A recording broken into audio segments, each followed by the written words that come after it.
بسم الله الرحمن الرحيم نحمده ونصلي ونسلم على رسوله الكريم أما بعد حضرت معاذ بن جبل رضی اللہ تعالی عنہ سے روایت ہے، وہ فرماتے ہیں کہ میں نے نبی اکرم صلی اللہ تعالی وسلم سے یہ درخواست کی کہ اللہ کے رسول آپ مجھے کچھ نصیحت فرمائیے، تو رسول اکرم صلی اللہ تعالی علیہ وسلم نے مجھے 4 باتیں ارشاد فرمائیں۔ ان 4 باتوں میں سے سب سے پہلی بات یہ ہے، اعبد اللہ کأنک ترہ، اللہ تبارک تعالیٰ کی عبادت اس طرح سے کرو گویا کہ آپ اللہ کو دیکھ رہے ہو۔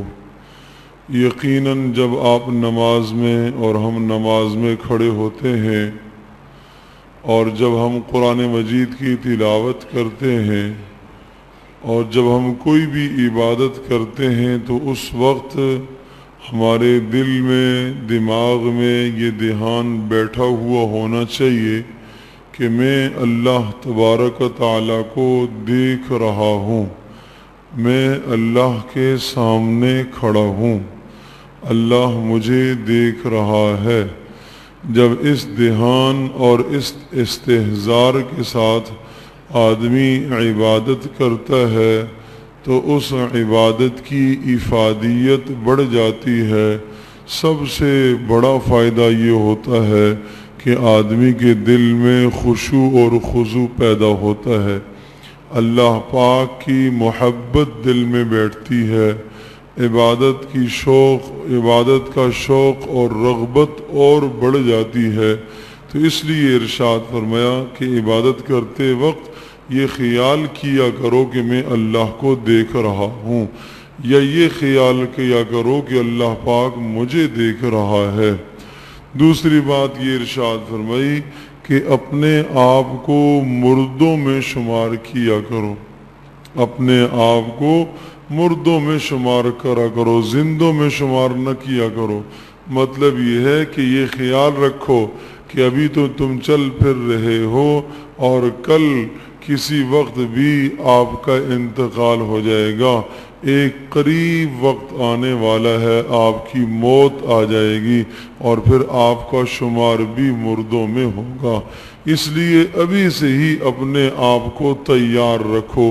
یہ اشارہ اس بات کی طرف تھا کہ موت کے لیے اپنے آپ کو تیار رکھو، ہر وقت موت کے لیے اپنے آپ کو تیار رکھو۔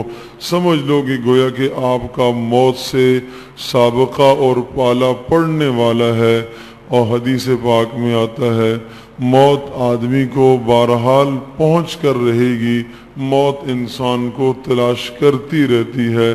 جب اس انسان کا وقت پورا ہو جاتا ہے فرشتہ آتا ہے اور اس کی روح نکال کے لے جاتا ہے، نہ اس کو آنے سے پہلے آگاہ کرے گا، نہ خبر دے گا، نہ اطلاع دے گا، اچانک اس کی موت آ جائے گی۔ تو اس لیے اس سے پہلے آدمی اپنی تیاری کر لے۔ پھر رسول پاک صلی اللہ تعالی وسلم نے تیسری نصیحت ارشاد فرمائی، وہ یہ فرمائی کہ دیکھو جب بھی کسی پتھر کے پاس سے یا کسی درخت کے پاس سے آپ کا گزر ہو تو وہاں اللہ کا ذکر ضرور کیا کرو، اللہ کا ذکر ضرور کیا کرو۔ کیوں؟ قیامت کے دن یہ درخت بھی اور یہ پتھر بھی اور یہ جگہ آپ کے متعلق یہ گواہی دیں گے کہ یا اللہ اس بندے نے یہاں کھڑے ہو کر ذکر کیا تھا۔ تو کتنی مبارک اور کتنی سعادت کی بات ہے کہ قیامت کے دن ہمارے لیے زیادہ سے زیادہ گواہ بن جائیں۔ معتکفین سے درخواست ہے، مثال کے طور پر ایک حجرے میں وہ ہیں، وہ دوسرے حجرے میں جاتے ہیں، ایک گیرلی سے دوسرے گیرلی میں جاتے ہیں کسی ضرورت سے، وہاں جاتے ہوئے آتے ہوئے اللہ کا ذکر کریں، سبحان اللہ کہیں۔ مسجد کی کوئی جگہ خالی نہ رہے جہاں اللہ کا ذکر انہوں نے نہ کیا ہو، کوئی خطہ نہ رہ جائے جہاں اللہ کا ذکر نہ ہوا ہو۔ اسی طرح سے جو لوگ گھروں سے آتے ہیں وہ راستے میں جاتے ہوئے آتے ہوئے اللہ کا ذکر کرتے رہیں۔ جہاں ایک لمحے کے لیے کھڑا ہونا ہے تو ایک بار آدمی اور کچھ نہ صحیح اللہ اکبر ہی کہہ دے، ایک بار آدمی سبحان اللہ ہی کہہ دے، ایک بار آدمی ماشاء اللہ الحمدللہ ہی کہہ دے، تو ان کلمات کے کہنے سے جس جس جگہ پر یہ کلمات آپ نے کہے ہیں، قیامت کے دن یہ جگہیں آپ کے لیے گواہ بنیں گی اور اللہ کے دربار میں یہ کہیں گی کہ یا اللہ اس بندے نے ہمارے پاس کھڑے ہو کے ذکر کیا تھا۔ تو کتنی فضیلت کی بات ہے۔ اور یاد رکھیے کہ جب یہ جگہیں نیکی کی گواہیاں دیں گی تو پھر اسی طرح سے یہ جگہیں گناہ کی گواہیاں بھی دیں گی۔ جہاں جہاں انسان نافرمانی کرتا ہے، گناہ کرتا ہے، اللہ کو ناراض کرنے والا عمل کرتا ہے، وہ جگہ انسان کے خلاف گواہ بن رہی ہے۔ تو تیسری نصیحت یہ کی کہ جہاں سے بھی گزرو ذکر ضرور کیا کرو۔ اور چوتھی نصیحت رسول پاک صلی اللہ علیہ وسلم نے حضرت معاذ بن جبل کو یہ کی کہ جب آپ سے گناہ ہو جائے تو گناہ کے بعد نیکی ضرور کیا کرو، اور اگر آپ نے چھپ کر گناہ کیا تو چھپ کر نیکی کیا کرو، اور اگر آپ نے اعلانیہ طور پر گناہ کیا، سب کے سامنے گناہ کیا، تو سب کے سامنے پھر نیکی کیا کرو۔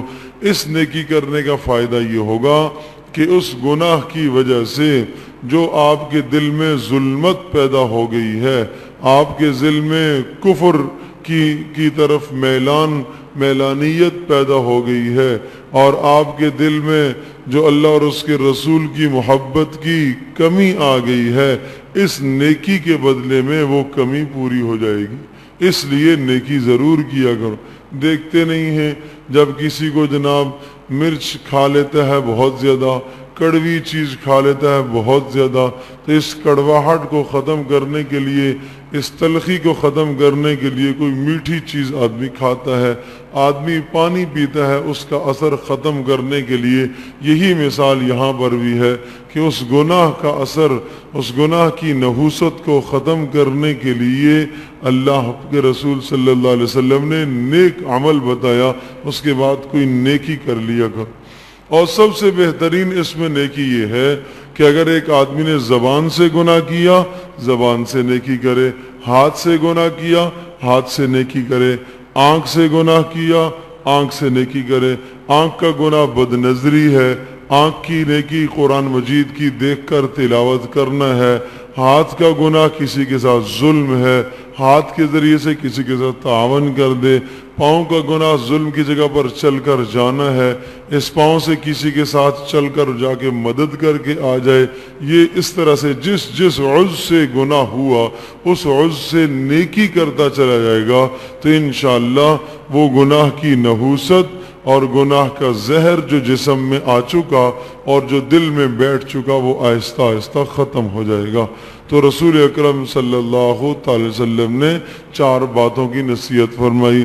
پہلی بات رسول پاک صلی اللہ تعالی علیہ وسلم نے یہ ارشاد فرمائی کہ اللہ کی نماز، اللہ کی عبادت اس طرح سے کرو گویا کہ آپ اللہ کو دیکھ رہے ہو۔ دوسری بات یہ ارشاد فرمائی کہ اپنے آپ کو موت کے لیے ہر وقت تیار رکھا کرو۔ تیسری بات یہ ارشاد فرمائی کہ جہاں سے بھی آپ کا گزر ہوا کرے اللہ کا ذکر ضرور کیا کرو۔ اور چوتھی بات یہ ارشاد فرمائی کہ جب آپ سے گناہ ہو جائے، نافرمانی ہو جائے تو اس کے بعد نیکی کر لیا کرو۔ اگر چھپ کے گناہ ہوا تو چھپ کے نیکی کرو، اور ظاہراً اگر گناہ کیا تو ظاہری طور پر نیکی کرو۔ اس نیکی کا فائدہ اور نتیجہ یہ ہوگا کہ جو گناہ کی نحوست دل میں آئی ہے اس نیکی کی وجہ سے انشاءاللہ وہ نحوست ختم ہو جائے گی۔ اللہ پاک ہم سب کے لیے عمل کرنا